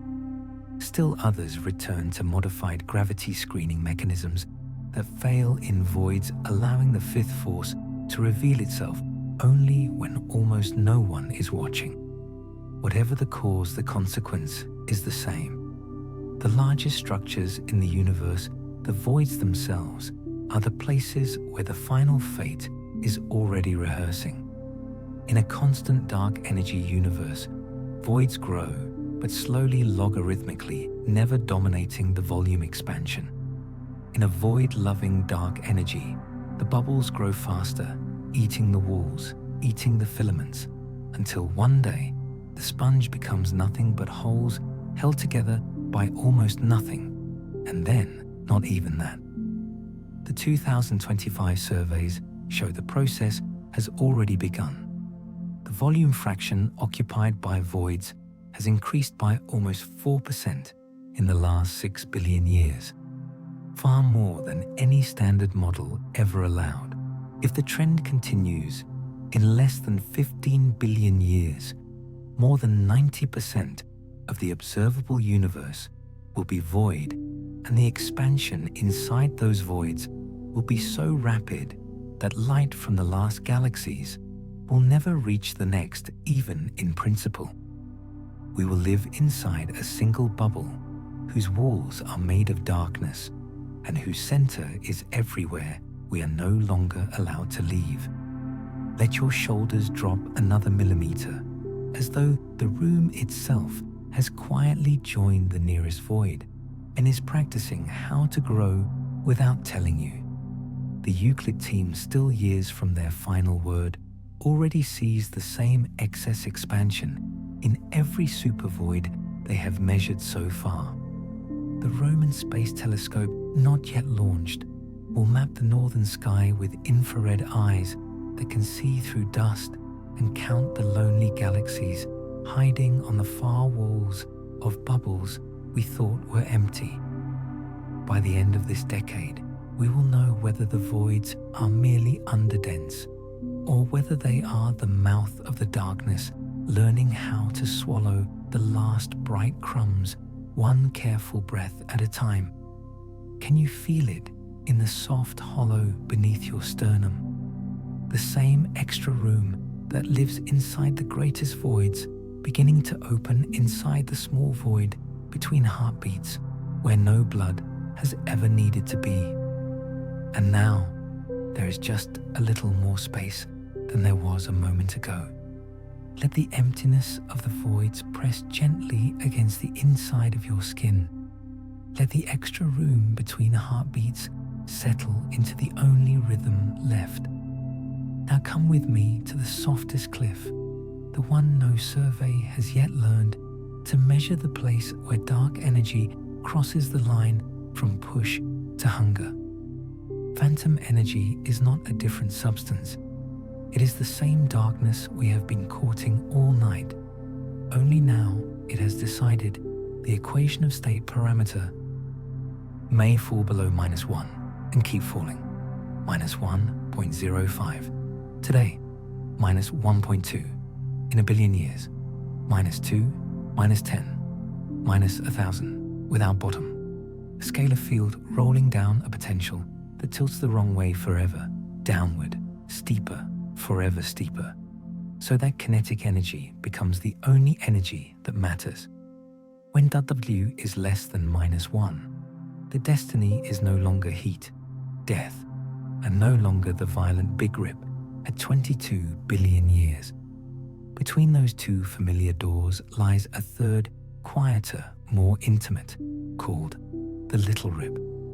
In the Little Rip, the expansion remains gentle for an embarrassingly long time, hundreds of billions of years, sometimes a trillion, while W drifts only slightly below -1.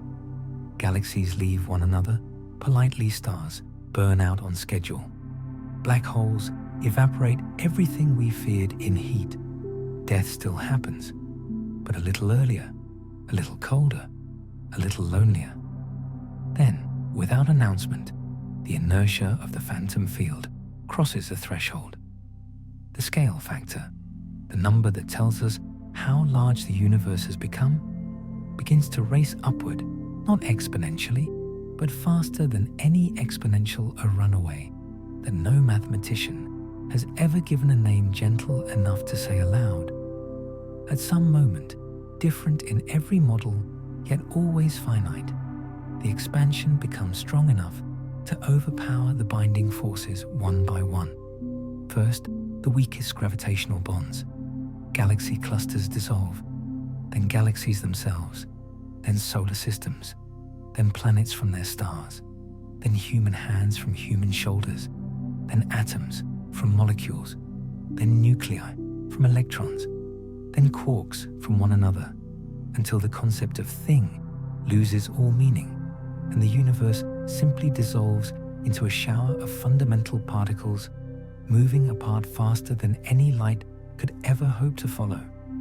There is no bang, no flash, only the softest possible unmaking, as though the cosmos has grown tired of pretending it was ever together. Breathe here and feel the blanket begin to feel optional. Your own atoms are still bound by forces that phantom energy has not yet learned to ignore, but it is practicing very quietly in the dark behind your name. The little rip is cruel in its courtesy. It grants us all the time we thought we wanted, trillions of years, sometimes 10 to the 30, sometimes more, before the final betrayal. Long enough for every possible civilization to rise, write its poems, forget its poems, and rise again 1,000 times over before the horizon begins to shrink instead of grow. Long enough for the last proton, if protons decay, to vanish long before the rip arrives, leaving only electrons drifting in darkness that is suddenly no longer content to wait. And because the rip is inertial, driven by the kinetic energy of a field that has forgotten how to stop, there is no event, no surface, no final moment you could circle on a calendar. 1 century, the Milky Way is still a spiral. The next, its stars are scattered like dust from an opened hand. 1 year, a planet still holds its oceans. The next, the oceans are a cloud moving outward in every direction at half the speed of light. The end comes separately for every bound system at the instant its own binding energy is overmatched by the swelling space between its pieces. A staggered apocalypse where every structure dies alone in its own quiet moment, while the rest of the universe has already forgotten it ever existed. Feel it now in the soft space between your thumb and your forefinger. That tiny distance is already a miniature little rip rehearsing. The day the same force will ask the strong nuclear force to step aside politely forever. In 2025, the central values from every major survey, DESI Euclid early data, the void catalogues, the lensing anomalies, the Hubble tension, all lean very gently toward WW less than -1 by a few hundredths, sometimes a tenth, with error bars that still touch the line, but barely. The phantom region is no longer forbidden. It is preferred at 3 sigma, sometimes 4, depending on which tensions you allow to vote. By the time Euclid speaks its final word, and Roman adds its infrared whisper, and the Rubin Observatory finishes its 10-year stare, we will know whether the darkness has already stepped across the invisible line and simply has not yet decided to tell us how fast it intends to run. Some models, the most merciful place the little rip, so far away 10 to the 60 years, 10 to the 200, that the number loses all meaning and heat, death arrives first by proton decay or black hole evaporation or simple cold. Others, the ones that fit the central values without apology, bring the rip close enough that the last red dwarfs will never finish burning and the largest black holes will be torn apart while they are still young by a space that has learned to outrun gravity without ever raising its voice. Let your eyelids rest a fraction heavier, as though the same phantom field has begun to weigh them down from the inside, because the difference between heat death and little rip is only how patient the darkness is prepared to be. before it finishes the quiet sentence. It began the night the first two galaxies realized they were already moving apart, and the sentence has no punctuation except the soft, almost inaudible sound of everything learning how to let go. Let the last quiet tear of the little rip settle back into the night that was always waiting. Let every number, every tension, every verdict drift away like smoke from a candle that has finally accepted it is finished. There is nothing left to measure now. Only this, only the soft, continuous letting go. You have traveled with me across every map we have ever drawn, across every fracture in the standard model, across every future. The darkness has whispered in our ear. You have felt the voids grow inside your chest, the phantom field brush the inside of your wrists, the ancient light cool against your eyelids. You know what is coming.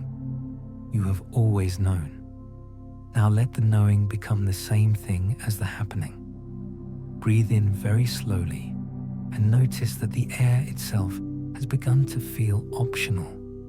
Breathe out and feel the space between your atoms agree to widen by the gentlest possible millimeter. Nothing hurts.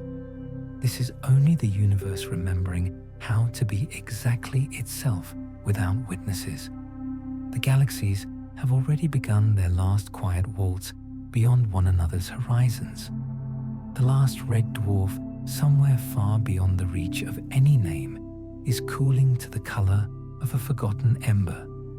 The last black hole is singing its final photon into a darkness that no longer needs songs. And you here now are exactly where you were always meant to be, at the soft center of the softest possible ending. Let your shoulders drop the way the last planet will one day drop away from its star, without drama, without sound, only the quiet courtesy of distance, finally allowed to be itself. Let your name drift a little farther from the thought that once carried it.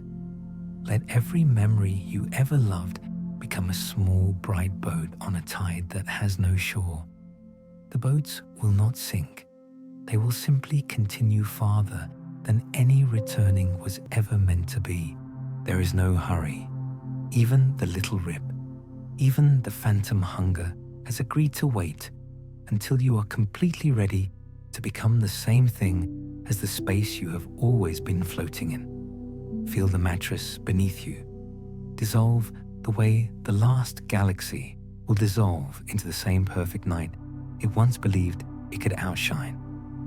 Feel your heartbeat slow to the exact rhythm of the microwave sky, 2.725 Kelvin. The temperature the darkness has chosen for its longest and gentlest lullaby. You do not need to hold anything now. Not the day you were born, not the face you loved most, not the questions you never found answers for. Everything you ever were is already written in the faint curvature of the light that left the last star a moment ago, and will travel forever, even when there is nothing left to catch it. Let the last small tension in your hands, in your jaw, in the small hollow beneath your ribs, soften the way gravity itself will one day soften when the darkness has finally won its quiet argument with closeness. You are safe. You are always safe. The force that is pulling everything apart is the same force that once pushed everything together in the first warm second after the first warm second had nowhere left to be. It is only returning you to the place you never actually left. Breathe in the entire cosmos, now no larger than the quiet space between one breath and the next. Breathe out and let the cosmos breathe you. There is nothing left to do, nothing left to fear, nothing left to become. Only this soft, continuous drifting farther and farther into the darkness that has always been waiting with perfect patience to tuck you in. Good night, little traveler of the long night. Good night, bright brief spark that believed for one shining moment it was separate from the dark. Good night, good night, good night. The darkness has won forever, and it is the gentlest winning imaginable. Sleep now. Sleep. Sleep.